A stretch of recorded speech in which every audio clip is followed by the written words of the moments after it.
Namaskar. Very good morning to one and all present here.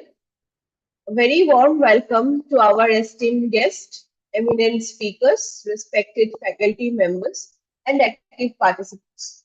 We heartily welcome you all to the final day of our e-faculty development program entitled as Immersive Technologies and Artificial Intelligence in the Pharmacy Education, Building the Future of Learning, truly been organized by Bharat Pharmaceutical Technology.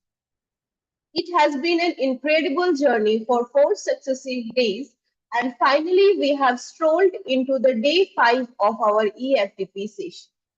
On behalf of Organizing Committee of Bharat Pharmaceutical Technology, I am Pragya Datta, Assistant Professor of this esteemed institution, feel extremely gratified to welcome you all once again.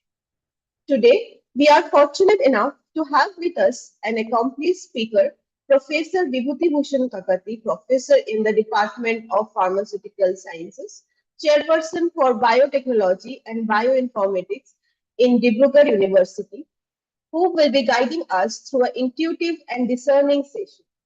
Now, I would like to request Dr. Ashmita Shah ma'am, Associate Professor of Bharat Pharmaceutical Technology, to kindly grace our speaker.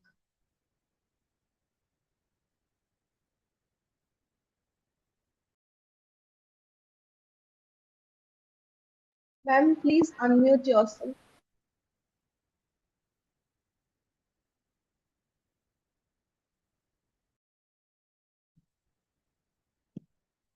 Am I audible?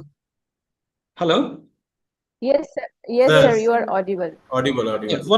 one minute, please. My background is looking little hazy. I'll just try to rectify it, please. Sure, sure. It's okay, sir. Namaskar. Good morning, one and all. It's my pleasure to introduce today speaker of the Day 5 EFDP program, Professor Vibhuti Bhushan Kakoti, Department of Pharmaceutical Sciences, Dibrugarh University. Dr. Kakoti had his M.Pharm from Jadavpur University in pharmacology specialization, followed by his doctoral research in pharmaceutical sciences from Jadavpur University. Professor Kakoti had his postdoctoral research on anti-cancer in University of South Florida, Tampa, USA. Till March 2025, Professor Kakoti authored 141 publications in both national and international journals. Professor Kakoti had a research experience of 25 years undertaking different projects of UGC, AICT, DST, SARB, and PDF, DBT training project, as well as DRDO project. SAR was also PI or coordinator of a number of DBT-sponsored departmental projects. Till 2024, Professor Kakoti guided 10 PhD scholars, and at present, 10 scholars have their PhD research ongoing on SAR's supervision. Professor Kakoti is presently involved in various academic activities with Jadavpur University, Guwahati University, Downtown University, Assam University, Mizoram University, and others. Professor Kakoti is a reviewer of various research journals, including defense research journals. He had supervised one postdoctoral fellow under DST, SARP, and PDF program. He had been guest faculty to National Institute of Pharmaceutical Education Research, NIPER, Guwahati, 2010 to 2018, Honorary Secretary of Assam State Branch of India Pharmaceutical Association till 2023, member of Indian Pharmacological Society, life member of Assam Science Society, member of European Microbiological Society, coordinator of the Society for Ethnopharmacology, Assam chapter, life member of Indian Society for Translational Research, member of Departmental Research Council, member of Board of Studies, Department of Pharmaceutical Science and Center of Biotechnology and Bioinformatics, and various other membership as well as responsible positions catering within Northeastern universities. He also had collaborative research work with International University of South Florida, USA, Medical University of Health Sciences, as well as some other national universities. We are really pleased to welcome Sir. Sir, the stage is yours now. Okay, so thank you, Dr. Asmita, for your kind words, and nice to see you after a long, long time. Okay, so I hope you all are fine there. Okay. Yeah. So I'm going to share my slides. Okay. So please let me know whether it's okay or not. So could you see my slides? No, sir, not yet.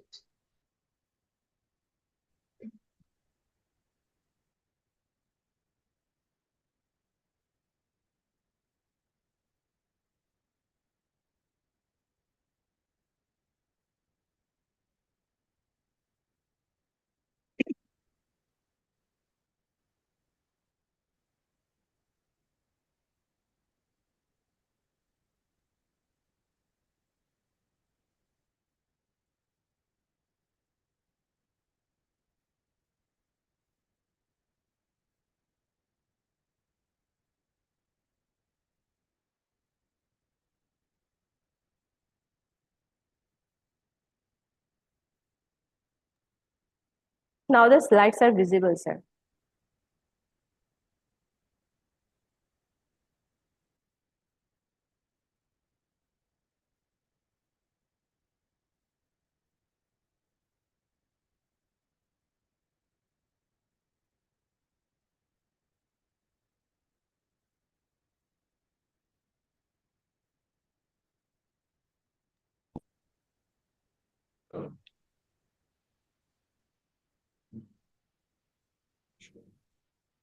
So minimize for you.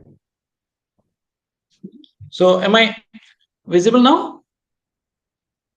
Yes, sir. The slides are visible. Yeah. Just Okay. presentation mode. You need to be in presentation mode. Just. Okay. Yeah.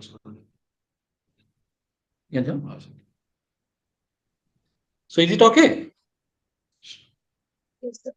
Yes, sir. Yes, sir. Okay. Okay, then let's start. So, a very good morning to all of you, especially Professor Subhasis Debnath, the principal. I thank him for giving me an opportunity to for this presentation, particularly Dr. Santanu Malik. He called me today, Professor Malik, he called me today morning. I said, okay, I'll be there. And it's nice to hear from Dr. Pragya and Dr. Asmita. So anyway, so we are already late by 10 minutes. So let us start. So it's nice to be here, but all of you know that a subject which is very new to all of us, particularly the AI in the modern era where this is revolutionizing each and every field, be it in the field of automobiles, be it in the field of agriculture, pharmacy, medicine, whatever you say. And this is a very nascent subject, or we call it as a very new subject. Okay, so with these few words, let me start. And my presentation will encompass a few slides which I have prepared. And almost, I'm also not a person, to be very honestly, to say that I'm not a person of AI, but we have enough number of presentations which has been given by the Dibrugarh University Institute of Science and Technology, where they are asking us that we have to do this, otherwise we lost somewhere. Okay, and today's my topic is your empowering pharmacy education in AI and virtual labs in pharmaceutical sciences. So in the buzzword nowadays we very often hear is that the artificial intelligence, and if we say this particular word in a data-driven world, okay, so in a world which is driven by many data, and nowadays you know that human intelligence is one very important thing. And if we say that artificial intelligence, it encompasses various things. So we call it as the machine learning, ML, we call it as the deep learning, the neuronal networks, we say. Okay, so we have the natural language processing, NLPs, expert systems and robotics, and so on and so forth. So I have given few names because the historical perspective of understanding AI, we have to see that what these renowned people have done, particularly since from Alan Turing, John McCarthy, then Geoffrey Hinton, and so on and so forth, so many. And you have given a long list of that from 1950, 1956, 1980, and 2010, and even in 2020, there has been a revolutionary part in terms of AI. So you can see Professor Alan Turing. So he was born in 1912, died in 54. How long? I think 42, 12, 42, yeah, 42 years. And within this 42 years, he had done, say, enormous work, enormous job. Particularly Geoffrey Hinton. So you can see after that where they are having that high performance computer facilities. Okay, where now this is the Bajot HPCC part, and he's also a very important person in making this particular AI to taking AI to this particular context. So in pharmacy, when we say our generally, if we say in pharmacy, it would not be very proper to say that AI in pharmacy. Most of us are not very aware, and you see that a very recent syllabus, if you know about this Pharmacy Council of India syllabus, we have even given from our part that in the semesters, particularly from the first semester till MPharm, so this AI should be included, okay, incorporated. I had prepared some slides. I will show you the later part. So what are the advantages? So if you see in foreign areas or in foreign countries, specifically in the European and in even in the United States, so they have used these particular algorithms, okay, and many pharmacists are being involved. You just type AI in pharmacy and you get a huge number of people who are working on it, starting from drug discovery, predicting drug interactions, adverse effects, clinical trials. These AI driven data are nowadays being used extensively, okay. So even not only in that, particularly for the community pharmacists also, so AI helps in dose optimization, what we call it as, and it is of enormous importance, okay. So all of us understand, so when you talk about the modern drug discovery, and in our M farm as well as in B farm, we have studied that it's a very tedious process, encompassing huge amount of wealth, money, time, labor, so on and so forth, so many things. And you see, the time it comes and you have a molecule, so it lost its patent exclusivity, and also the approval, it takes a long time, be it in US FDA approval or in Indian FDA approval system. Okay, so it is very time, you can say, time consuming, and ultimately it leads and it comes to a very, you can say, disappointing, you can say, statement, what we say, because very often I think you see that clinical trials, even though the drug comes in a very nicely in the preclinical trials, but in clinical trials it fails. A few years back, one of my friend, he loses his job. We studied together in farm, and he was in Lupin Laboratories.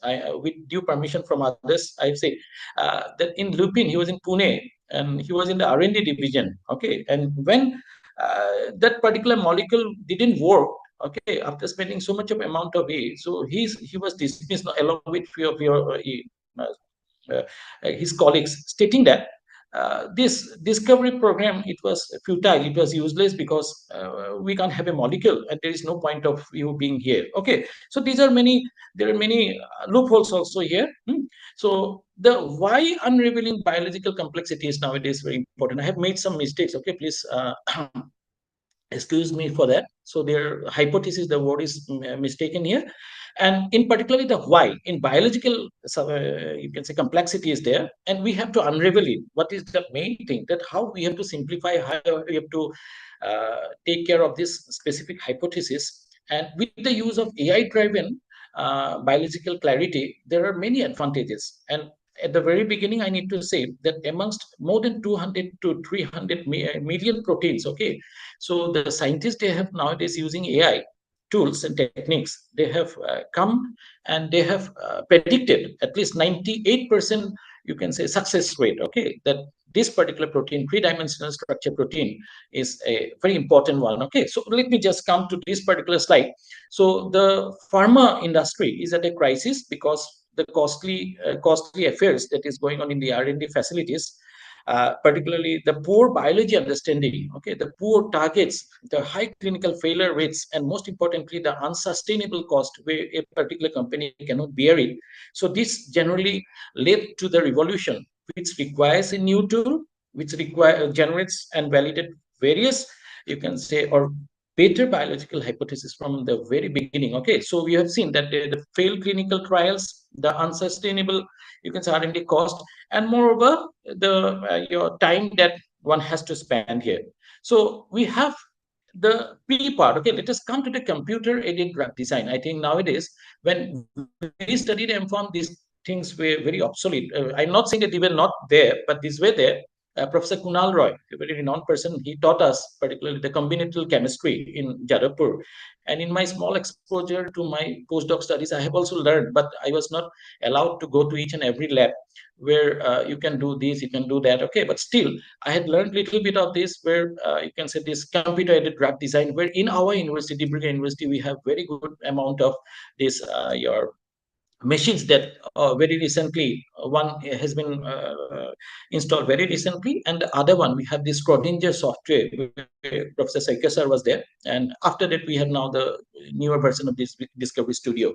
So here we do have two part, that is all of us know the structure based drug design, the chemistry people will be knowing, and all the people who are involved here and who have joined this program may be knowing better than me, particularly in the structure-based drug design, where we know that the lock is known. Okay, we have the lock and key theory, and the key is unknown, and we have to target it the lab. Okay, and trying to find out, trying to figure it out what type of key. But the critical bottleneck is that it is a garbage in and garbage out policy. Okay, it's a type, not policy, it's a type, where it says that success is fundamentally dependent on having high quality accurate 3D protein structure, because unless and until we don't have a 3D protein structure, it is futile, it is useless. Whereas in the ligand part, what we generally do, so in ligand, it relies on the similarity principles. That means the similar molecules have similar biological activity. So based on this, so we have this structure-based drug design. So you can see that there are many tools nowadays available, and computational research is nowadays one very important thing, where in pharmacy we cannot get rid out of that. Many people say these are not very important, because when I was in the bioinformatics, we have a bioinformatics infrastructure facility sponsored by the government of India. So there we were told in many meetings, okay, so they said that na ye kya काम आएगी आपको. You say, for example, you have come out with a this particular target, and you don't have the drug. Okay, so what will happen? So you will have this particular target and you don't have the drug. Okay, most, but still you are not going to get any result on that. Okay, but still, let me just come through this particular tools that are nowadays being extensively used. You have seen that we have the Schrodinger, where we had earlier. We have the Pyrex, we have the Pymol, Discovery Studio, BioVia, MOE, and we have the Flare. And we can see that these two ligand-based drug design or the structure-based drug design based on this, okay, based on this, whether you are working on the SBD or we are working on the LBD, so we can move forward to a different things that we call it as the molecular dynamics. So all of us know what is molecular dynamics. So in many part, in molecular dynamics, so it's not, we know that the proteins are not stable. The proteins are not stable, they are not flexible, they are not static, and this MD simulation, okay, so it will help us in knowing, understanding the entire anatomy of a particular protein and giving us a particular aspects on the three-dimensional structure of a particular protein, be it in the, say, call it as molecular descriptors what we made, and we can find out some type of cryptic vision of this protein where earlier it was not known. But with the evolution of this molecular dynamics model, where you can go for RMSD, we can go for DFT, we can go for so and so forth, so many things are there. So where we can find out the cryptic region, okay, region where the drug or the ligand will is not there, but only under the conformational changes, this particular thing has come. Okay, so here we have another part. So DFT, we have the density functional theory, and in this density functional theory, it's provide high quantum mechanics. Okay, so this high quantum mechanics of your particular molecule, we can say for example, we have seen the drug metabolism, and we have seen, and we all of us know that we have the cytochrome P450 system, which is a very important system in the metabolism of drugs, metabolism of xenobiotics, and so on and so forth. So we have these homolomo energy levels, where we can find out the del G or del E values, and you can find that it is really accurate, and the binding affinity is good of that particular protein,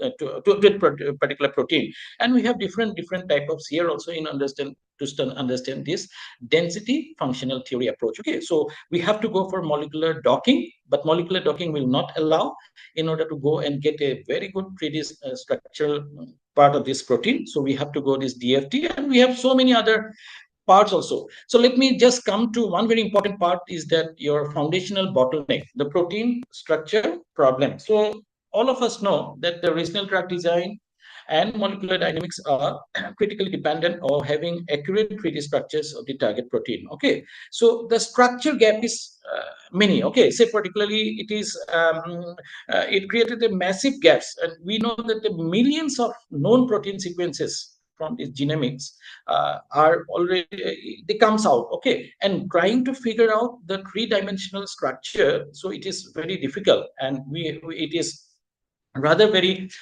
you can say imperative to learn that. So in that case what we have seen is that so this I have written a particularly important thing here. You can say the Leventhal paradox. Okay, so they have illustrated why this is so hard, because it will take so many years in order to understand that. So with the use of this AI, okay, first we have said the computational part, and now we are coming to this AI. So computational, you can say, or evolutionary biology, where we have studied a little bit in pharmacy, but now the process is already being changed. So here we know that the alpha helical structure. Okay, so if I say the alpha helix of a particular protein, all of you understand that is fits to the major group of the DNA, and it enables the proteins like your, you can say, transcription factors to regulate gene expression. Okay, so now here, so your membrane spanning part, the structural scaffolds or protein-protein interactions. So these are the very important things where one has to understand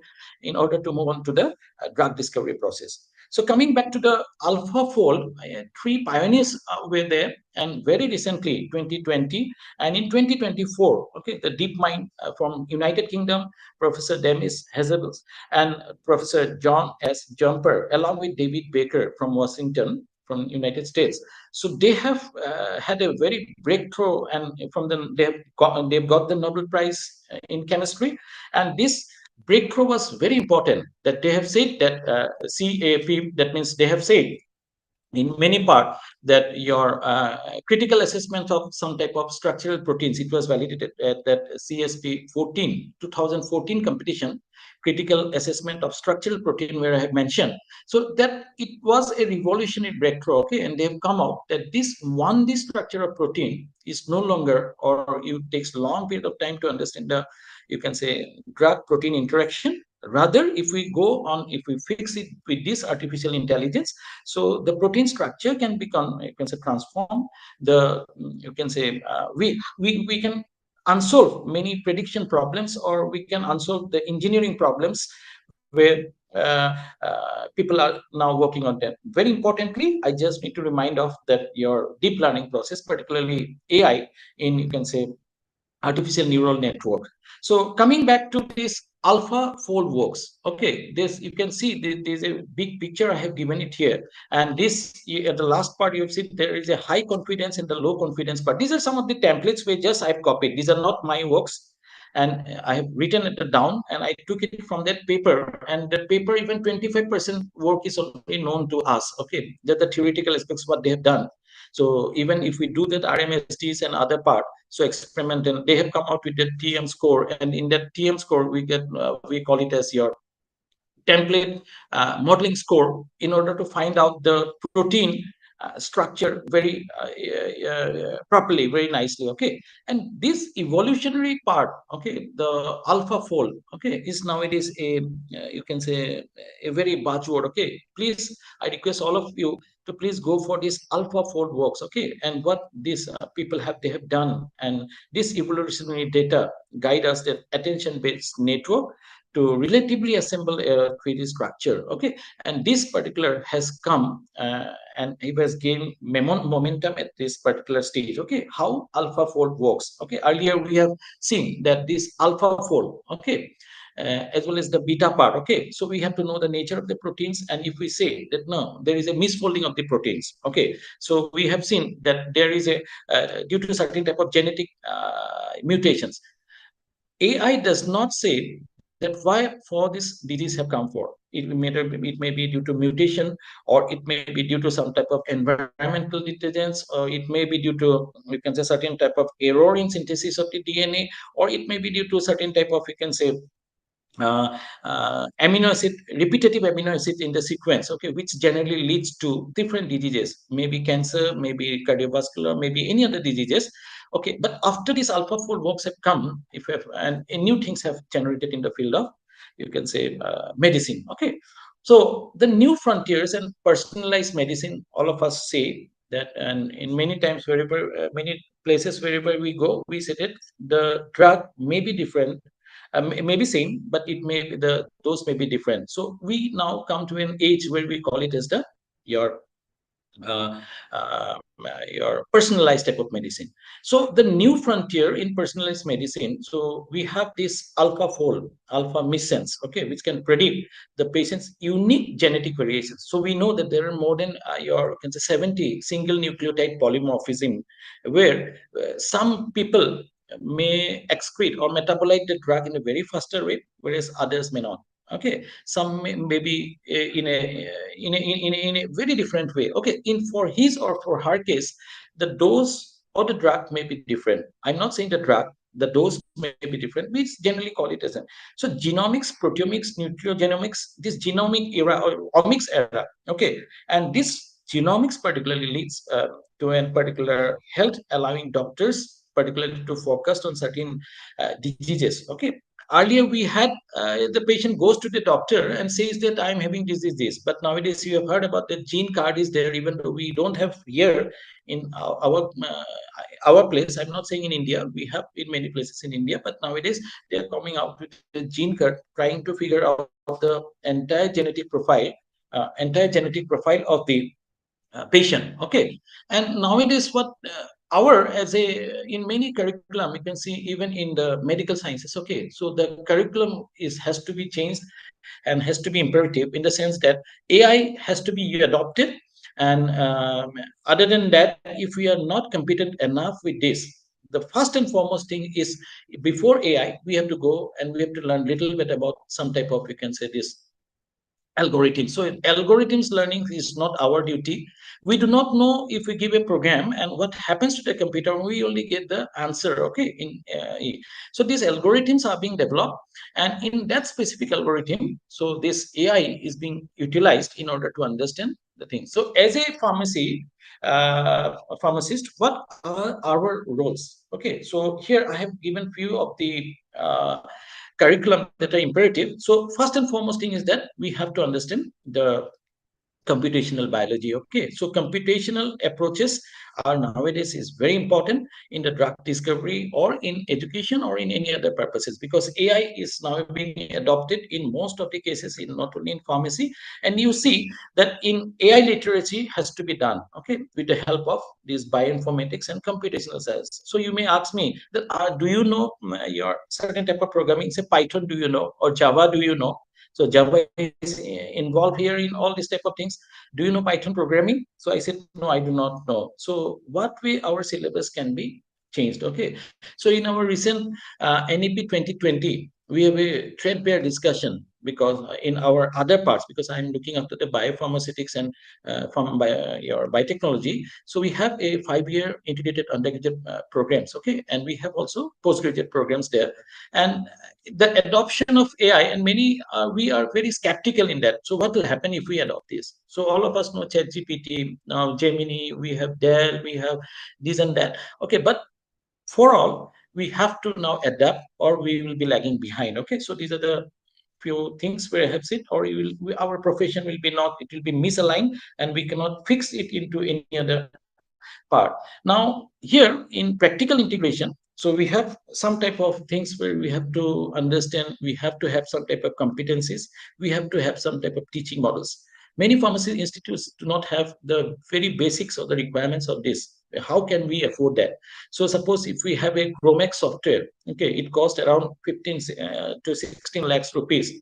So these machines we have to buy, we have to have that softwares. Individual students have to give individual computers. Okay, and then in bioinformatics, data science, we have to do that. Otherwise, it is not at all possible. And the dual use, if I say the dual use, which I have written, that both AI and the tool for learning, that because without books, without our fundamentals, so it is not simply say that we go and do AI and do something big. Okay, so we have Utilization of AI and tools in pharmacy. Some of these things, these are not mine. Some are mine. So I have copied from the internet, and I've taken some help from some of the universities where they are doing in pharmacy. I'm not talking medicine. I'm not talking agriculture. So this AI empowered pharmaculum, they have said. Okay, pharmaculum is pharmacy curriculum, a dual strategy tools for educators. So they have said in pharmaceutical bioinformatics, data science for health, machine learning principles, AI teaching assistants, virtual patients, critical evaluation exercises. These all have to come, and this we have all have to come up with this outcome. So what I have said here is that curriculum integration for all modules. So teaching enhancement, okay, assessment and feedbacks, and equally important are the your you can say these practical applications where we can do. So I have cited few examples, okay, in DPharm cases and in BPharm. So I'm also a your CEC member, okay, so to the PCI, and even I have wrote to them that our curriculum, and very recently, I think you all might also have given it came in the so where our syllabus has to be modified, because you see in UG syllabus, pharmacology is not there in the sixth semester. Seventh and eight we have an optional in the experimental pharmacology. Many people go for your modern analytical techniques and all, but still this is lagging. Okay, we have very little knowledge about the genomic part. Okay, because in pathophysiology, which was introduced very late in our first semester, second semester. So we have not much enough of this genes part. Okay, we do not have much about this omics part. Omics part is purely missing. So if I say antisense, people will not understand. Even I do not understand in the very beginning. So how our curriculum can be changed? Okay, so in diploma, so we have diploma institutes nearby. So they have also come out with certain type of, you can say, curriculum changes. Okay, then where essential drug facts to be known, prescription checking, patient counseling practice, learning support, and basic data handling. So these are some of the part where the DPharm students have to understand. In BPharm, little bit higher. So there are certain aspects where the drug discovery, clinical data interpretation, research assistance, personal. But it sounds very difficult. Okay, so these are all say theoretical based knowledge. So if you come very properly to the practical aspects, so will it be good, or can we do it? Because already I have said, this computational approach is requires huge data sets. Okay, and even though if I say AI requires a huge data sets. So with 5, 6, or 500, 600 data, we cannot say that if I'm suffering from a particular skin problem and I take my mobile and I take a photograph, and my mobile will say that you are suffering from a particular skin infection, but this might leads to havoc. It is not generally a skin infection of that particular say, because if I say gram positive microorganism, we have to have different analogies. For gram negative, we have different. How can you understand that whether it is for the gram positive or the gram negative? And the doctor will be at fix in order to prescribe a medicine. So we have to take the you can say AI, as well as side by side we also have to go. So in BPharm level, what we have suggested to the PCI, please incorporate certain things related with that, where I have mentioned in my slides here. I think that clinical data interpretation. Okay, so I have some examples. I'll let you know at the last. So here in master's levels also and PhD levels also. So it is proposed. Okay, we have a good number of PhD scholars here. So many of them are good in you can say bioinformatics, because they have come from different parts of the country. And when we learn a lot from them, so we have suggested to them that we have suggested to them that and he is a very good person in changed, because he had certain trainings in Bangalore and other parts in South, where type of your projects that are coming up. So now you have said that there is a capstone project that is coming out, where you can have a PhD work on it, okay, in pharmaceutical sciences. So they have said in capstone project a PhD dissertation was there, where I have just copied it and I have written it here, that novel AI methodology addressing a significant unsolved problem in drug discovery or personalized medicine. Okay, so here we have a strategy. Okay, new courses, versus AI as a tool. So what can be done here? You see, in strategy one, where we have discussed this, and I have made few of these from my own. So they have said we wanted to focus that introduce a final year elective called computational drug discovery. Okay, in MSc level we do have MSc. I'm not talking about MPharm. Okay, they have a computational lab.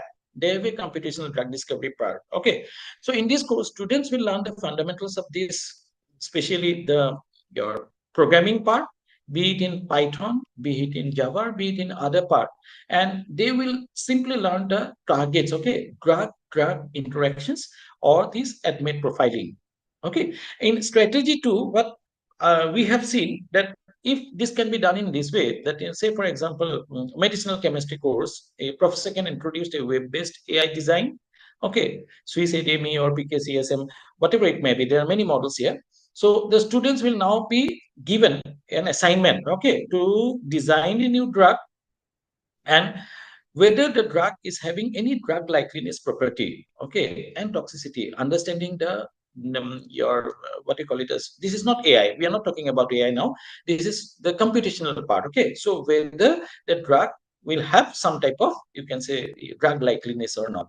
And after this they can go to the, they can jump to the next part, that is they must input this, we can have this chat GPT here. Okay, we can use the AI generated report here, okay, in order to write a paragraph and to justify that why the molecules is or not a promising candidate based on your AI prediction. Earlier we know, I have cited some examples. Okay, so here we can see a pharmacotherapeutics labs, and as a teaching assistant or as a virtual patient, where it is not possible here in our country. So they have said that student can log on to the virtual patients, and here I am saying that these are all the virtual labs. Okay, we talk that we are calling about, we are talking about the virtual labs. Okay, so the virtual patients simulator powered by AI, and this AI presents a particular patient, David, okay, which is 55-year-old, and he is diagnosed with two important things, disease which he called it as hypertension and diabetes. So we have this hypertension and diabetes, and identify the potential drug lifestyle interactions.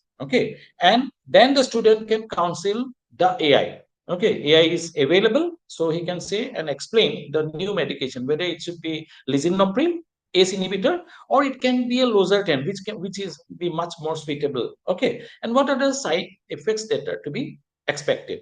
So this AI is programmed to ask the fellow question: will this make me dizzy? Or if he says that I missed a dose of lisinopril, should I take it right now?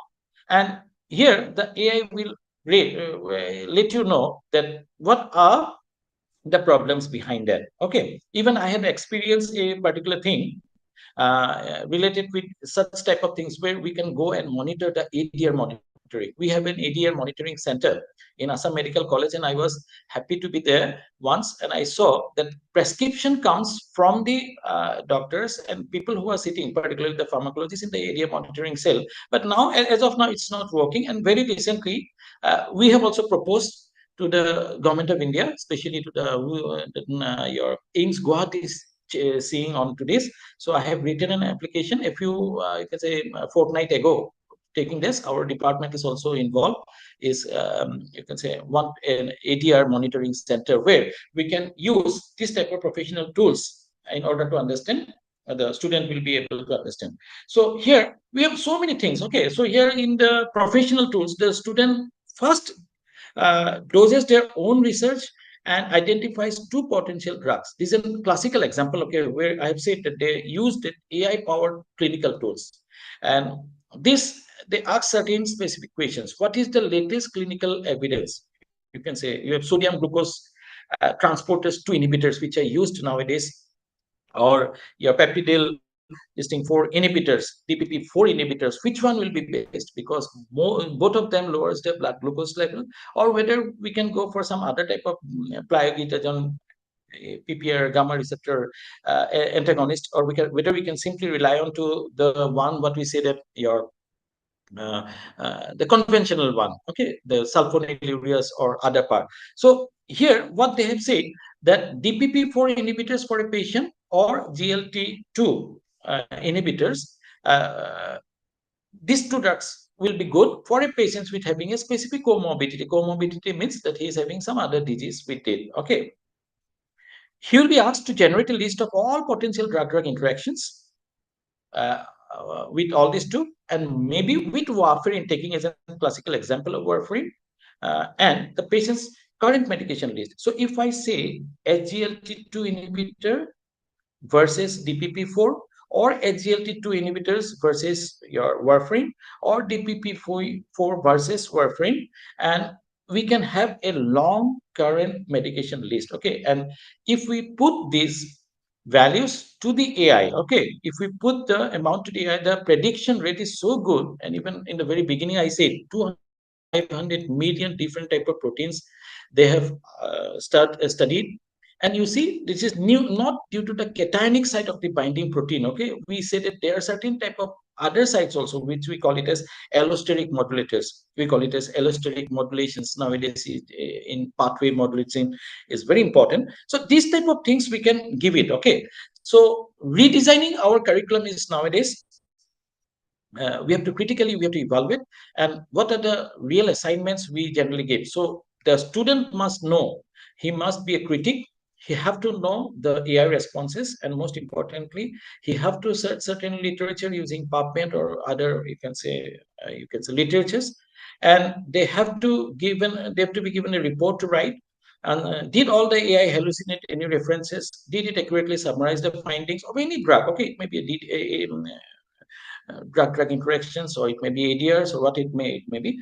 Did it miss a more recent contradictory study? And this type of informations will let us understand that what actually the AI is doing to us. Okay, so here dual use model versus AI as subject and tool. So these are many things where I think it will not be good to discuss each and every point. So here, if you just closely look onto this slide, which I prepared, you can see that AI as subject of study, AI as tool for learning, and the outcome is what? The student has both used AI as well as the learning ability. Okay, and and it can give some essential and critical thinking, reasoning, and also the digital literacy, where the modern pharmaceutical practice or the professionalism can grow within that particular individual. Okay, so there are many challenges. If I come to the challenges, it's not always good to say the good part of each and every way. So we have many challenges. The most important challenges is the price factor. Okay, suppose we have purchased a Gromex software a few months back, 3 months back. It cost was 16 lakhs, and now when it came, the cost become 18.5 lakhs due to this, or you can say, but our university has to pay 18.5 lakhs in understanding. But now this is number one. Number two, where will you store this data? We have a high performance computer cluster computer facilities, so it is good for us. But for another pharmacy part, will it be possible? Okay, and here uh, we have an enormous amount of data set, because model biasness is very important. So we have to have your a specific model, a specific algorithm that needs to be developed. And most importantly, if we don't have this data, you know that our model will not be very robust, our model will not be very effective, our model will not be good. So with all this, so I just need to say that there are various challenges in AI in pharmacy. There are challenges of AI in teaching pharmacy, and also in the education also. Okay, particularly teaching pharmacy, AI in pharmacy and education, where I have written that high quality data sets are required. We have limited interpretability of complex AI models. Okay, we have black box problem. Okay, if you say black box, so you can see that this is also a buzzword. Okay, black box of the aeroplane, or if I say the black box of our data. Okay, so it's a black box, so it's a Pandora. Okay, it's a Pandora box where we have to unearth it, but it is very difficult. So the faculty and students require continuous upskilling AI tools in AI. Okay, so the resource has to be there. Okay, infrastructure constraints are always there. Okay, and we have some type of accountability who is responsible for the matter, because already I've said there are this AI was a hype. Okay, and now people are saying that now AI was not in hype, now it is a hope in pharmacy.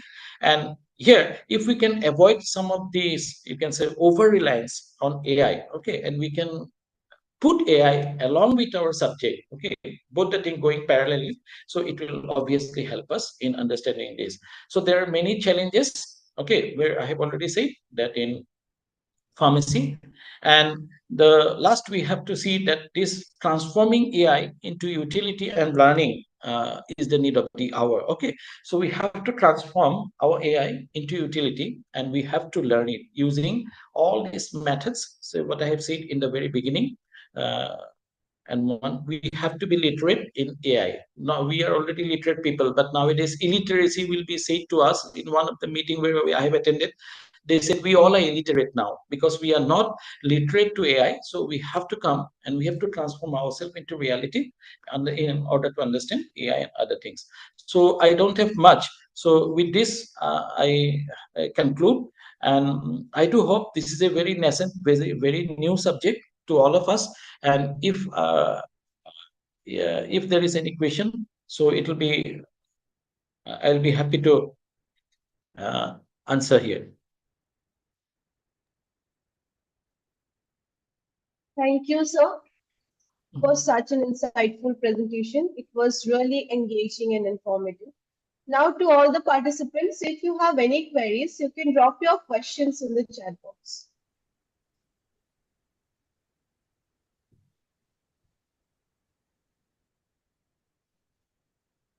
If anyone wanted to visit us, okay, so we are opening a course curriculum also. So particularly in bioinformatics part, where one can go, no money is required here. So online course in MOOCs also it is going to come. So even though we were not known these things, because computational approach is now, it is very important. We can go for the computational part now. Then after this computational, we can go for this your AI part. Okay. Now it is very nice if we see now, if you have heard about this chat GPT, our students never go and so simply they wanted to write an application, just give the name and you go for the chat GPT. So this chat GPT or generative AI or AI, or if we say, if we just give a picture, okay, I just need, there's a river, there is a house, and there are cattle roaming here and there, and you just give it to the your, you can say, particular AI model, they will write an essay of that. So this is a village with this, that, okay. And I personally, I saw that this is revolutionary anything. So I had given one particular idiot, okay, so a person suffering from hypertension. So he was given a captopril, and ultimately he was checked what had happened to him. So he had developed cough because it's an ACE inhibitor. All of us know the side effects is cough. So now, if that can be resolved, so immediately if you put this particular data in the your AI model, so I was amazed to see that they have shown that this cough and other so many things are there. Okay, the CYP P453 your enzyme part is also being very nicely they are given. Okay, so I'm not saying that it's not bad. So we have to fuse, and we have to be literate, and we have to understand that what is really AI. Okay, so particularly the alpha fold. Okay, please, our we are lagging behind in the understanding the proteomics part in pharmacy. So we have to understand the conformational changes in the proteins, what I just illustrated, the alpha protein, the alpha helical structure is very important. And people nowadays are targeting, already I said the cationic sites are not very important nowadays. So can we do a particular work related with you can say modulating the allosteric site? Okay, we call it as the allosteric modification. And if I'm not wrong, you can come with one of my paper recently. We are working with berberine with a AMPK pathway, and we have used these algorithms. And in order to say that we have synthesized 5 different berberine derivatives, and out of that 5 different berberine derivatives, using computational approach, which berberine derivative will be much more effective in order to be a potent anti-diabetic compound, especially targeting the AMPK pathway, activated monophosphate protein kinase pathway. Okay, so if we can do in that way, so it came to my mind and we thought that let us do. Okay, then it would have been much better. So if we do it in that way, okay, it will be good. Yeah, Professor Bhattacharya, anything to ask? Yeah, we got a question. Uh, Sir, yes, sir. I would Yeah, Asmita. like to. Yes, sir. It is very informative session, sir. Thank you. Sir, I would like to know how you imagine the engagement of AI in pharmacy education in coming 5 years. If we think about coming 5 years, how much AI will Oh, be engaged yeah, no, you see, in. you cannot come out from AI. Okay, so AI is a buzzword nowadays. Even in one of my latest visit to, I had a training in Indian Institute of Management, Kasipur. Okay, 10 days training was there. So, and I was the only pharmacy professional there, and they asked me whether AI is there in pharmacy. I said, sir, no. So in M.Pharm or in B.Pharm, but recent curriculum, what they have said, first and foremost in UG, what I have said that we can go for this particular. So because you see, we have to know a program there. And knowing a program is very, either you have to know Java or you have to know some type of, you can say this, other type of programmings. Okay. And once we do not know the programs, but drawing an algorithm is very difficult. We do not know. Even the good engineers do not know these algorithms. So as the question you have asked, so we need to have it in from the BPharm first semester itself, that what is AI and how it can. So there are now some certain tools, computational tools. What I have said, these are not AI, but AI. This we call it as the pro drug, no? So pro drug to drug. So drug is the AI and pro drug is the computational tools. So here also we are talking about the drug that is to be the AI, and pro drug is that is the or computational tools. First, we have to go to the computational, you can say biology. We need to know certain things related to evolutionary biology. Now, if we go to so I recently I visited to Institute of Advanced Studies in for my presentation, and I was so sorry to say that my works are not in molecular level. People from NIPER, they have come, people from IIT, they have come, and they are using AI. You won't believe it, they are using AI. And from pharmacy, we have very little. So we have to develop, no doubt about it. And in recently curriculum, we have said that this particular thing can be developed. So there are certain, you can say, if you go to mark skill development part, so in many other, you can say, your online streams, you can see they are giving certain type of trainings. So we have to adapt that. So we are now illiterate. Okay, people say now our we are literate, but we are illiterate in the sense that we are illiterate in AI. So we do not know ABCD. So we have to understand. So in pharmacy, already a curriculum, a model has been given. I think to you also, to your principal sir also, it has come to modify Yes, if we can do something. Okay, in what way? So they will club it and they will come, and in their recent, I think they are going to hold that your PCI meeting there in order to formulate the new syllabus for pharmacy. So hopefully AI will come there. Okay, computational biology we have to understand. That is very important here. Computational biology we have to thank you, understand. sir. Thank you, thank you, sir. Thank you, sir. Now, Dr. Saikat Singh, today's guest of honor, has already joined. I heartily welcome you, sir, to the session. Now, I would like to request Professor Dr. Subhashish Devnath, sir, Principal of Bharat Pharmaceutical Technology, to kindly present the certificate to our speaker, Dr. Vibhuti Bhushan Kakati, sir, virtually.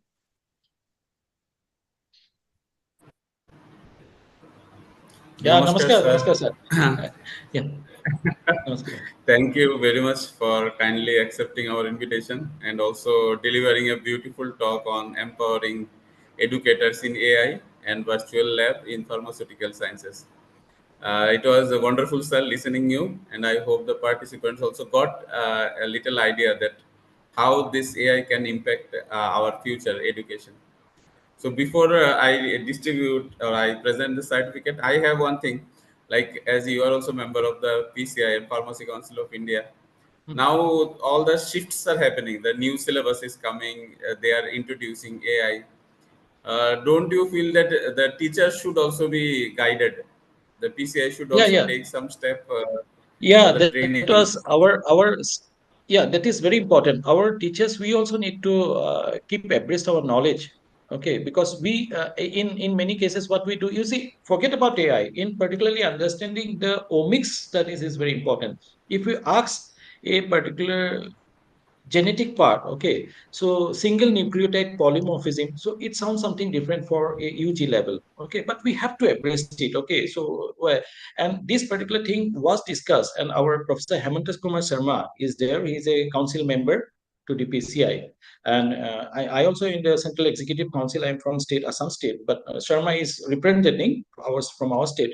So we had a meeting, and in that meeting we had already said that side by side from others, your students, our teachers also should be equipped to it. Okay, so certain type of programs has to be there. So we have a thing which you call it as faculty development program. Okay, so if you go to NEP 2020, and very recently we have got our university have got the Meru status, you might be knowing, multidisciplinary education and research university. So there is a component there. So teacher can go and visit to any institutes within India, or faculties from others. You can also come here, and you can also join here. The money will be paid from the your, you can say, from the Meru fund. Okay, so that will be a good one. And we have a good set of your students as well as your teachers, particularly in the bioinformatics part, where I have seen that they are working very importantly in this particular thing. So AI in pharmacy is really lagging behind. Okay, we have to do something in this regard. Thank you very much, sir. I hope we'll grow with AI. Our profession will grow with AI, and also we'll grow together so that we can see many miracles happens in the field of pharmacy. Thank you very much, sir, again for your beautiful presentation. Okay, I thank you. request Pralay sir to share the certificate, please. Sir, I request you to accept the certificate Yeah, yeah. virtually, and we'll share the same thing in the mail, Okay, and okay, okay. hope in Sure, future sure. we'll meet physically Yeah, in we'll meet. Tripura one Yeah, day. I also, We'll yeah, meet. I also invite you to our department. I think you'll be knowing much of our department from Asmita, and Asmita was a student of ours, a good Yes. student. Okay, and I invite all of you. Okay, Dr. Malik, Dr. Pragya, Dr. Asmita. Okay, and we do hope that in, I think in February we are trying to fix for a not from our department. It will be an international seminar, and where we thought of doing some AI part also. So let's see, then we can inform you. So my request to all of you to please upgrade our profession. Okay, let us all learn something, because we have to learn. Okay, otherwise if we do not learn, we'll be nowhere. And computational part. So if you go and learn something related in here, so it will be good. Still, I'm learning. I'm very fond of this, because earlier we thought if you take a drug, it will act with the enzymes and it will change. But for a computational part, the drug is given, it will simply bind with proteins and an effect will observe. So there is a vast difference between a drug which we consume it and a drug that we do it in a computer model. Okay, so there are so many, you can say, reservations are also there. Anyway, it's nice interacting with all of you. So I take this privilege to thank you once again from my side, from Dibrugarh University side, for inviting me to this nice meeting. Okay, so thank you very much.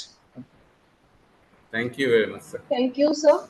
Namaskar. Proceeding further, I would like to request Mr. Shunirmal Bhattacharjee, sir, Associate Professor of Bharat Pharmaceutical Technology, to kindly deliver the vote of thanks. Thank you, Pragya ma'am. Am I audible? Yes, sir. Yes. Yeah, you're audible. Good afternoon, everyone. It is indeed an honor for me to propose the vote of thanks for today's enlightening session of our FDP. On behalf of our institution, I extend our heartfelt gratitude to our esteemed speaker, Professor Vibhuti Bhushan Karati sir, for the wonderful presentation on empowering educators in AI and virtual labs in pharmaceutical sciences. Your talk has been truly inspiring and thought-provoking. You not only highlighted the immense potential of artificial intelligence and virtual laboratories in reshaping pharmaceutical education, but also showed us practical ways in which educators can integrate these tools to make teaching more innovative, effective, and student-centric. Your deep insight, coupled with real-world applications, have broadened our vision and will surely guide us. We adapt the following landscape of education and research in pharmaceutical sciences. We are deeply grateful for the time, effort, and passion you have invested in preparing and delivering this session. I also take this opportunity to thank our respected principal, sir, Professor Dr. Subhashish Devnath, the organizing committee for their guidance and support. A special words of appreciation goes to all the participants for their active engagement, which made the session truly interactive. Once again, thank you, again, on behalf of all of us, I extend our support towards such enriching session in the future. Thank you, sir. Thank you, sir. With this, we have come to the conclusion of our scientific session. Today's discussion and presentation have given us valuable insights, and I'm sure the knowledge shared will be useful for all of us in our academic and professional journeys. I sincerely thank everyone for your active contribution and engagement.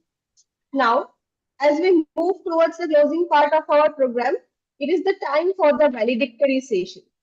This is the moment where we reflect on the journeys of this EFDP.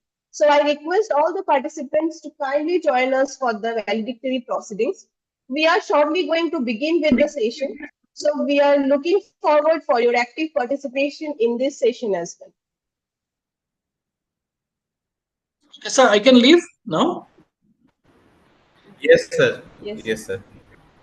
Okay, Or okay. if Thank you you very would much. like to stay See you during then. valedictory session, yeah. Okay. Pardon, sir? Okay. Okay, thank you, thank you. No, if Fine. you want to continue valedictory session, you can No, continue, sir.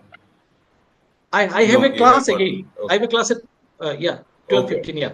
Yeah. Okay, sir. Thank you, Thank sir. you very much. Thank you. Good day. Okay, thank you. See you later. Okay, bye. Thank you, everyone. Huh? Okay. Yes.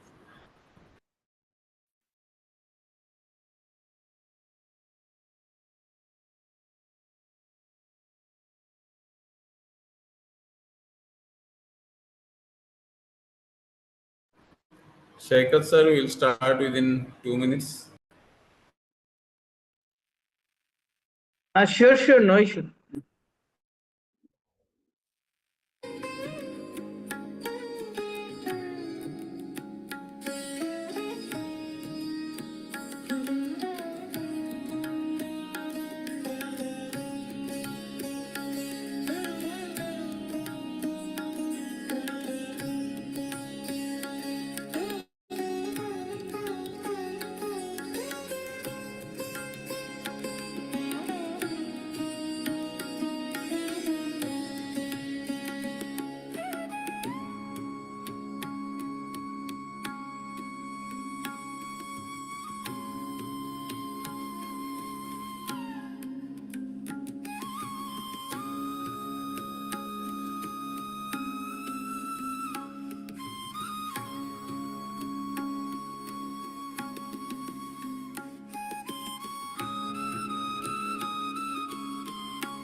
Good afternoon.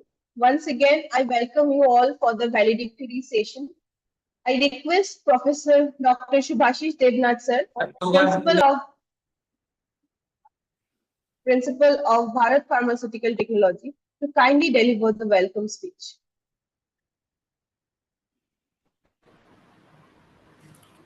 So, namaskar and good afternoon, everybody.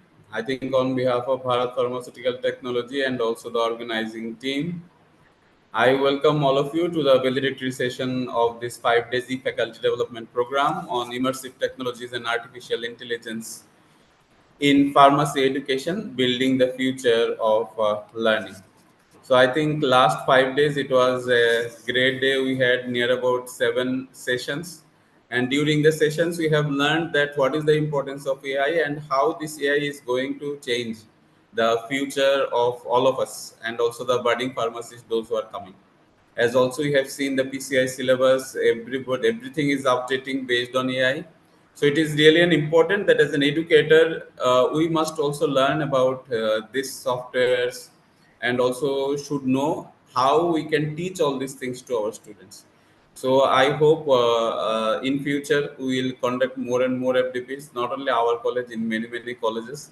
They are already conducting, and all the teachers, if we want to survive, because I heard somewhere it was written that AI will not take anyone's job, but AI will take the job if we don't know AI.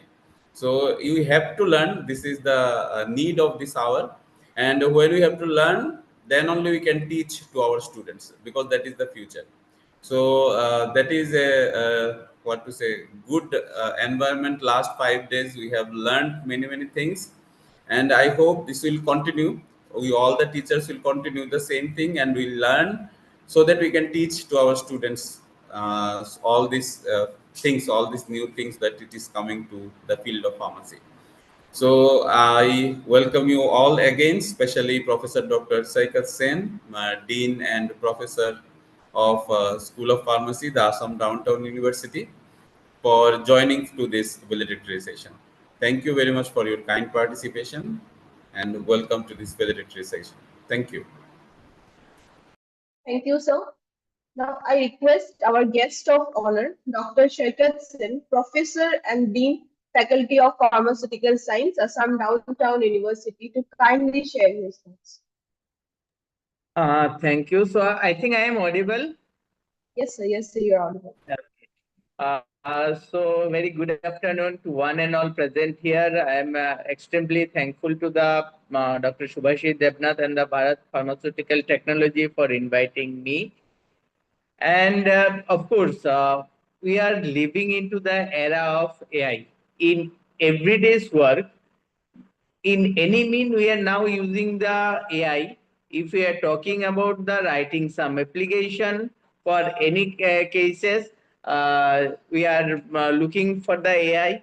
If we are going for any development work or any other things, we are seeing about the importance of the AI.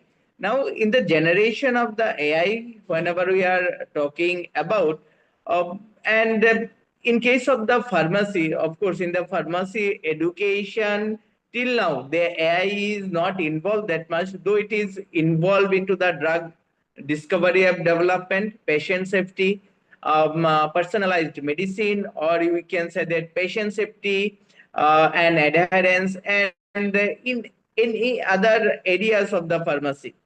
And PCI also has recently drafted their in the draft syllabus. We can say that if we go through the minutely about these changes, we will see that in the every department, from the pharmaceutics, pharmacology, pharmacognosy, whatever the department, there is a AI incorporation. It is there, and actually this AI is the need AI is the need because though we are in our regular curriculum, AI is not there. But if we are going into the industry, if we are going into the any healthcare sectors, including the devices, different healthcare devices, now AI is it is the integral part. So we need to learn about the AI, of course, as the students, current students, and particularly the teacher, as we are going to teach the students about this AI from the next year, we need to equip with this new development, new scientific knowledge. Otherwise, it is very difficult as a teacher. We are won't able to give the proper information to the students, which is not justifiable.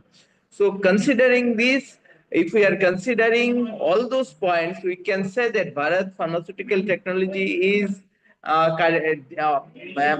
this organizing these immersive technologies and artificial intelligence in pharmacy education and building the future of learning. This EFDP, it will be useful all the participant, and since last few days the um, resource person have delivered their talk, and I think it is very much important to gather the knowledge on the AI and building our future for learning as that in true sense. So once again, I am thankful to one and all present in this FDP and the organizing committee for inviting me and giving the opportunities to share my experience with you. Thank you once again. Thank you, sir. Since today is the final day of our EFDP session, we engage every participants to share your thoughts, feedback, and experiences during the discussion. Let us make this day as engaging and collaborative as possible. So I request our participants to unmute one by one and kindly share your valuable feedback with us so that it will be beneficial for us to upgrade our upcoming EFDP session in the near future.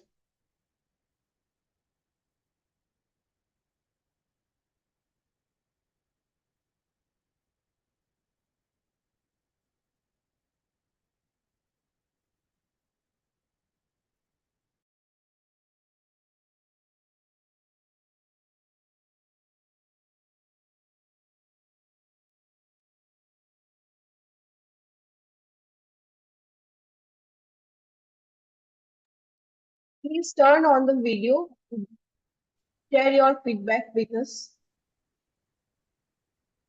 Yes, very good afternoon to everyone. I am Dr. Tandrima Majumdar. Yeah, although I am from Tripura and I am very much well acquainted with the college and all the persons who are organizing the FDP, it was really a good session and it was excellent. Whatever I have learned from here and whatever the new things we have gathered. Thank you for organizing such a thing. It's a very insightful meeting, rather say the FDP. We can't say it FDP. The faculty, we don't require development. Actually, we require only sharpening our edge, whatever we are here. Since it is an AI, and it's as already everyone was discussing that new syllabus is going to come and everywhere AI is important. The speakers were excellent, who has given the insightful thoughts there, who have helped us in increasing the edge. Thank you once again. That's all from my end. Thank you all. Thank you, ma'am. Thank you. PPT presentation ఏమనేమంటావు?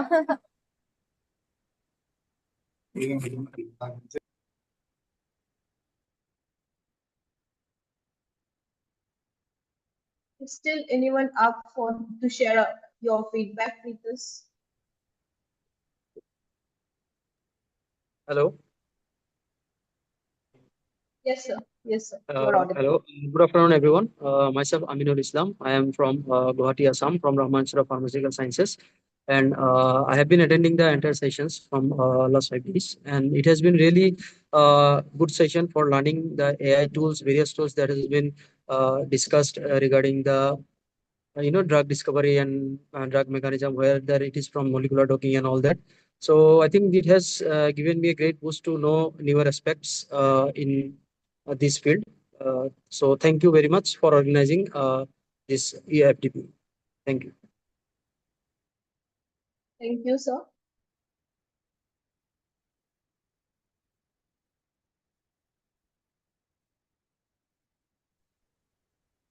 Hello. Hi everyone. Yes. Yes. Yeah, today my sharing small things.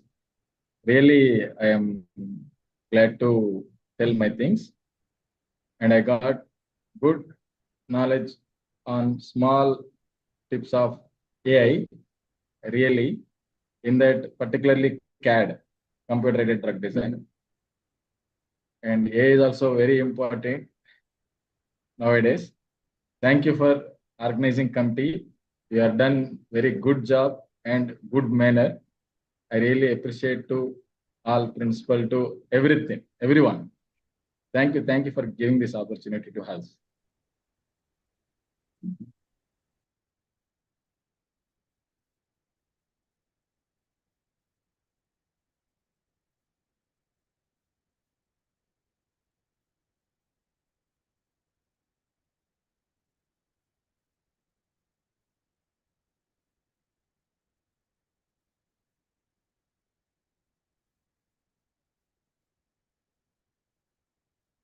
Still, anyone is up for the feedback?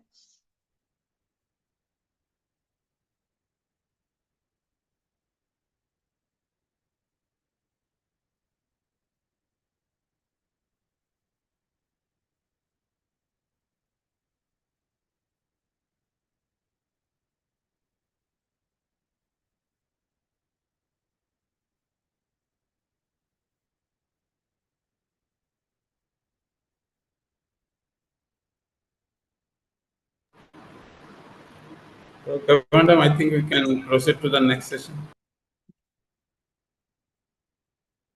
I request all the participants to keep their video on for a while so that we can click the photographs for the attendance purpose.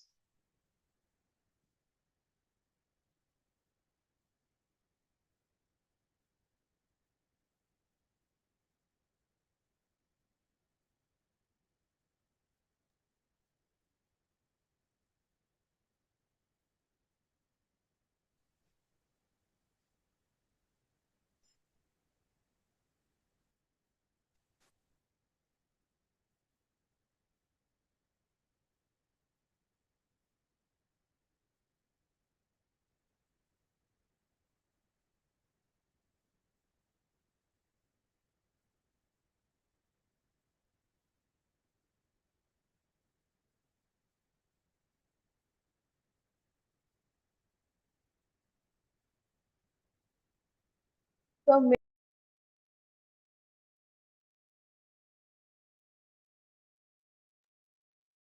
now may we proceed further?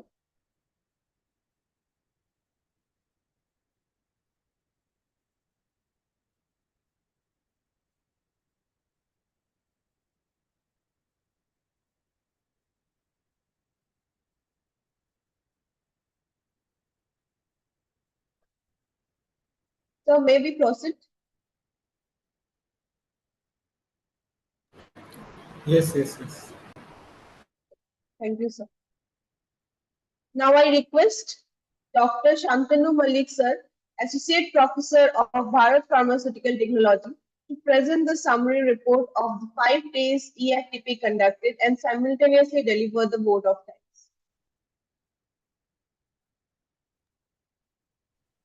Thank you, madam.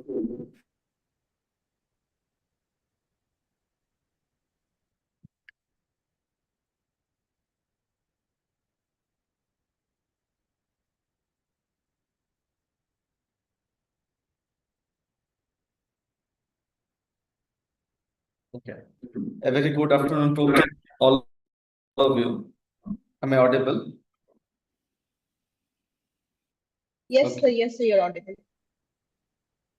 Respected speakers, honorable guest, Dr. Shrekat Singh, Professor and Dean, Assam Downtown University, Assam, our esteemed teaching faculty participants from across the country, and Professor Dr. Subhashis Devnath, sir, respected principal, Bharat Pharmaceutical Technology, honorable members of the management and institutional non-teaching fraternity, active members of the organizing committee and the internal quality assurance cell, Bharat Pharmaceutical Technology. I extend my deepest gratitude to the management and stakeholders of various institutions and universities whose constant encouragement and support make it possible for participants to engage in such enriching co-curricular activities beyond the boundaries of the classroom learning. Your vision inspires us to grow, innovate, and move forward with confidence. So this is a e-faculty development program, 5 days, started from 15th to 19th September 2025. The faculty development program successfully empowered participants with cutting-edge knowledge. And the first day, the 15th, please change the slide, sir.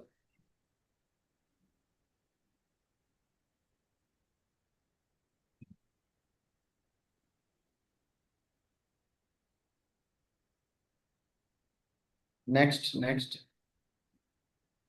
Yes. The first day, the AI in nanoformulation, design and optimization by respected Honorable Resource Person, Dr. Natarajan Jauhar, Associate Professor, Department of Pharmaceutics, JSS College of Pharmacy, OT, Tamil Nadu. The session enriched us about the AI-enhanced nanoformulations by predicting optimal nanoparticle characteristics, improving during delivery efficiency, and reducing time-consuming trial and error experiments. Machine learning algorithms analyze complex formulation parameters such as particle size, drug loading, drug release profiles, etc. In the second day, which is the 16th September, Dr. Rajat Ghosh, Assistant Professor, Department of Pharmacy, Tripura, at Central University, Shiromani Nagar, has enriched on the exploring the synergy of AI and immersive technologies to revolutionize pharmacy pedagogy. The session informed about the integrating AI with immersive technologies like virtual and augmented reality transforms pharmacy education by creating interactive and realistic learning environments. AI personalizes content. Personalizes the dispensing and patient counseling. The synergy enhances student engagement, knowledge retention, and skill. The next day, which is day 3, the 17th September, the topic was artificial intelligence in pharmaceutical technology and revolutionizing cancer immunotherapy. This was the first session of the day 3 by Dr. Shantupan Dasgupta, Head of the Department of Pharmaceutical Technology, Makut, West Bengal, where he describes the AI advanced pharmaceutical technology by optimizing the formulations, manufacturing, quality control process. In cancer immunotherapy, AI accelerates the identification of novel targets, designs, and personalized treatments that predicts the patient responses. So the AI predictive power improves efficacy, reduces adverse effects, and enable adaptive therapy, significant advancing precision of oncology. On the subsequently, the next session 2 on the same day, the very important topic was discussed by Dr. Partha Pratim Roy, Associate Professor, Division of Pharmaceutical and Medicinal Chemistry, Institute of Pharmacy, Guru Bhasidas University, Bilaspur, on the topic Artificial Intelligence in Drug Design and Toxicity Modeling, where Sir discussed that AI accelerates drug design by predicting molecular interactions, binding affinity, and pharmacokinetic, drastically reducing the drug discovery timeline, which concurrently AI-driven toxicity modeling predicts the adverse effect early, and these models integrate the biological and chemical data, ensuring the drug safety and effectiveness.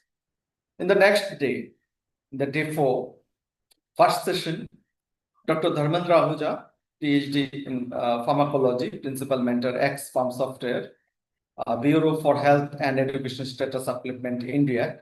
Sir has discussed about the AI-empowered experimental pharmacology software, enable interactive and adaptive learning by simulating the drug's effect on physiological system, developed by Bureau of Health and Education Status Upliftment. These tools provide virtual labs that replicate experimental enhancing comprehension without requiring physical resources. The 8th day of our days 4. Computer-aided drug design principles, tools, and applications in modern drug discovery by Dr. Kunal Bhattacharya, Associate Professor, Pratiksha Institute of Pharmaceutical Science, Guwahati, Assam.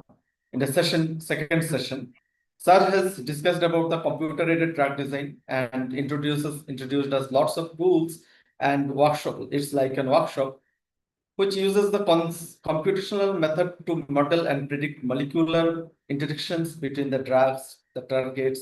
Core principles include structure-based, ligand-based approaches, utilizing tools like molecular docking, dynamics, simulation, QSR, CAD, streamlining, etc. Lots of information. We have enriched lots of information in silico validation also. In the last day, today, day 5 session, Professor Vibhuti Bhushan Kakati, sir, Professor, Department of Pharmaceutical Science, Dibrugarh University, Assam. Sir has discussed about empowering educators in AI and virtual labs in pharmaceutical sciences. Educators with AI and virtual labs equips them to deliver immersive, personalized pharmaceutical science education, training program, and focus AI literacy tool integration.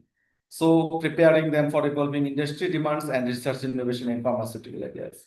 During this, next slide, please. During this 5-day e-faculty development program, from 15th to 19th September, a total of 204 faculty members registered from 17 different institutes or universities across the country, out of which 24 professors, 42 associate professors, 122 assistant professors, senior research fellowships, 10 and 6 lecturers has joined this program. So this is a huge development in learning process, and it's a very honor for all of us to conduct the program under the leadership and guidance of our honorable principal, sir. Next step, please. So the program and impact of, if I discuss the impact of the success, the faculty program successfully empowered participants with cutting-edge knowledge with immersive technologies and AI-driven tools tailored for pharmacy education. Faculty members gained practical exposure to virtual simulations, AI-assisted teaching platforms, and digital pedagogical innovations that enhance the experimental learning, student engagement, and problem-solving skills. As a success story, participants not only adopted interactive virtual labs and AI-driven content personalization into their courses, but also collaborated to design innovative teaching modules that bridges theory with clinical practices. Many institutions reported improved students' outcome with learners demonstrating deeper conceptual understanding and enhanced critical thinking. The program created a transformational ripple effect, fostering a community of educators committed to future-oriented technology, integrated pharmacy pedagogy, positioning them as pioneers of digital learning excellence. So with this, I would like to thank you, all of you, for your participation, for your active participation, active involvement in our 5 days FDP. In future also, we hope that we will get continuous support, guidance from our respected resource persons, the speakers, and from you, the faculty members. Thank you very much. From the IQACP Bharat Pharmaceutical Technology, it's my privilege to thank all of you. Good day. Thank you, sir. Stepping towards the successful end of our EFTP, I would like to take a moment to extend my heartfelt gratitude to all the participants. Your presence, enthusiasm, and contribution through this program is truly remarkable. Your evaluation and feedback link will be provided in the WhatsApp group, and you are requested to submit it by today. Thank you and have a good day. The certificates will be released very soon, as soon as possible. Principal. Yeah, thank you very much, everybody, all the faculty members, distinguished professors, associate professors, and lecturers, and assistant professors, those who have kindly joined, and special thanks to Professor Dr. Saikat Sen, who has joined as a special guest during the valedictory session. It was wonderful staying with you for the last 5 days. So good day ahead. Thank you very much. Thank you. Thank you, sir. Thank you, sir.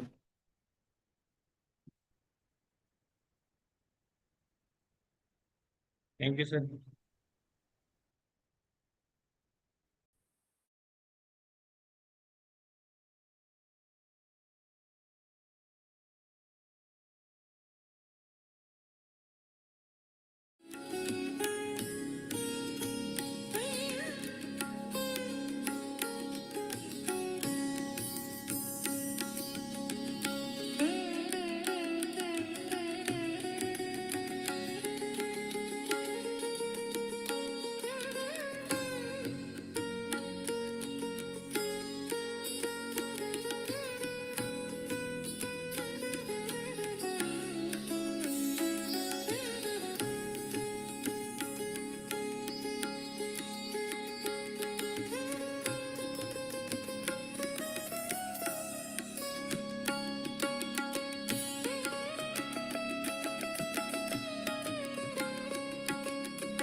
Recording stopped.